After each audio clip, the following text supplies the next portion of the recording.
கொடுத்தாரு? அந்த கமிட்டி அவர் பேர்ல இல்லையே, பூரா இது தவறால கொடுத்துருக்கு. எப்படி இருந்தாலும் நடந்து போச்சுன்னு கொடுத்துருக்காங்க. அதாவது இது எடப்பாடி தான் இதை செய்ய சொன்னாருன்னு நீங்க சொன்னீங்க, எடப்பாடி செய்ய சொன்னாருன்னு.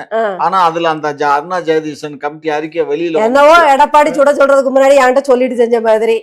ஆமா, அவர்தான் சொல்லி இருப்பாரு, அதனாலதான் அமைதியா இருக்காரு. நம்ம யூகத்துல சொல்றோம். இல்ல அவர் முதலமைச்சர், அதனால அவர்தான் பொறுப்பு. எப்படி அவர் பொறுப்போ தூத்துக்குடி துப்பாக்கி சூடு, கொடநாடு கொலைகளுக்கு, இல்ல சட்டம் ஒழுங்கு சீர்கேடுக்கு எடப்பாடியார் ஆட்சி காலத்துக்கு அவர் முழு பொறுப்போ, அதே மாதிரிதான் மெரினா கூட்ட நெரிசல்ல இறந்து போனாலும் சரி, சட்டம் ஒழுங்கு சீர்கட்டாலும் சரி, ஆணவ படுகொலைகள் நடந்தாலும் சரி, பாலியல் வன்கொடுமைகள் அதாவது தரிகட்டு நடந்தாலும் சரி, ஏன் இந்த மாதிரி பொது பரப்புரைகள்ல சில கட்டுப்பாடுகளை விதிக்க தவறினாலும் சரி, அந்த ஆளுங்கட்சிக்கு முழு பொறுப்பு இருக்கு.